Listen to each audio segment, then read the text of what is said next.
विनिर्माण उद्योग के दो महत्व लिखिए।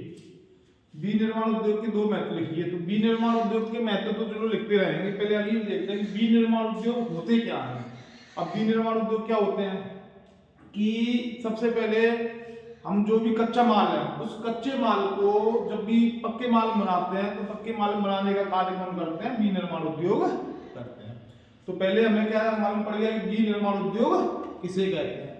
तो विनिर्माण उद्योग वे उद्योग होते हैं जो कच्चे माल से पक्के माल को बनाने का कार्य करते हैं, विनिर्माण उद्योग कहलाते हैं। जैसे उदाहरण के लिए गन्ने से चीनी बनाना, कपास से धागा बनाना आदि। अब दूसरी चीज आती है कि विनिर्माण उद्योग के दो महत्व लिखिए। तो विनिर्माण उद्योग के जो दो प्रमुख महत्व है वो सबसे बड़ा महत्व है कि विनिर्माण उद्योग में जो भी कच्चा माल जाता है, माल जाने के लिए सबसे पहले जब भी माल जाएगा तो पहला क्या मिलेगा? रोजगार। क्या मिलेगा व्यक्तियों को? रोजगार। तो पहला क्या है मुख्य महत्व कि यहाँ पे सबसे पहले रोजगार बढ़ता है। दूसरी बात, जब रोजगार बढ़ेगा तो व्यक्तियों की दशा कैसी होगी?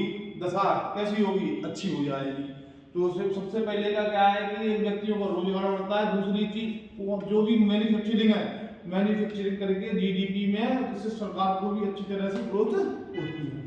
वायु प्रदूषण के दुष्प्रभाव लिखिए। वायु प्रदूषण के, हाँ बताओ, वायु प्रदूषण के प्रदूषण होता कितने प्रकार का है? प्रदूषण कितने प्रकार का है? पहले अपन आ जाते हैं प्रदूषण में। प्रदूषण के प्रकार बताइए। प्रदूषण मुख्यतः तो 4 प्रकार का है, लेकिन आजकल क्या है कि भाई प्रदूषण तो ये मान लो कि तुम देखा होगा कि विश्व में पहले नंबर पे दिल्ली आ गई। विश्व में पहले नंबर पे प्रदूषण के मामले में भारत देश से दिल्ली पहले नंबर पे आ गई। अब सबसे पहले जो प्रदूषण है वो कौन सा प्रदूषण है? वायु प्रदूषण। कौन सा प्रदूषण है नंबर 1 पे? वायु प्रदूषण।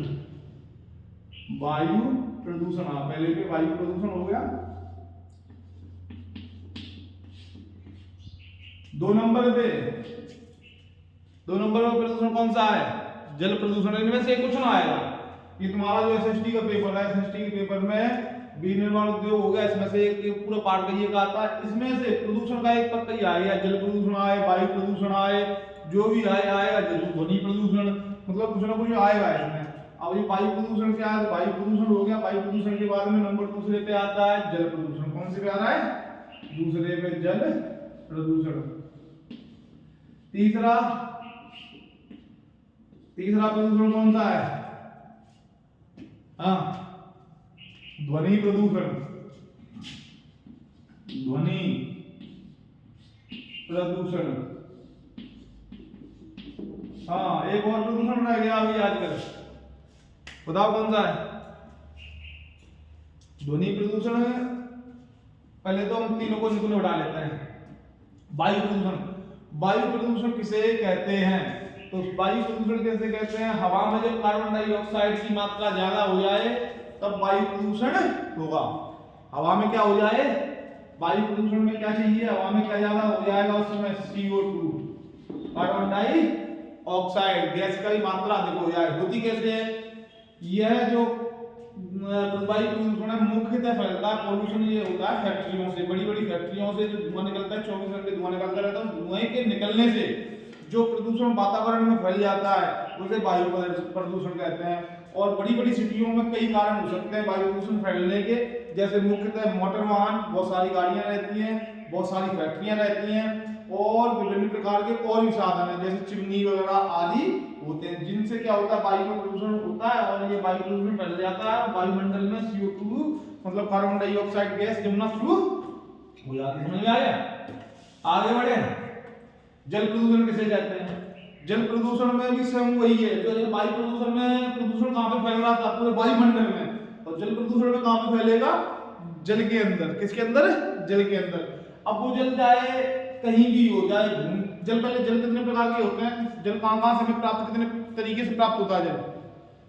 4 तरीके से। कितने तरीके से प्राप्त हो रहा है? 4 तरीके से। पहला है कृष्टीय जल, जमीन के ऊपर बह रहा है। दूसरा जल कौन सा है? भौम जल, जो जमीन के अंदर बह रहा है। तीसरा जल है बारिश के द्वारा जो हमें प्राप्त होता है, वर्षा जल।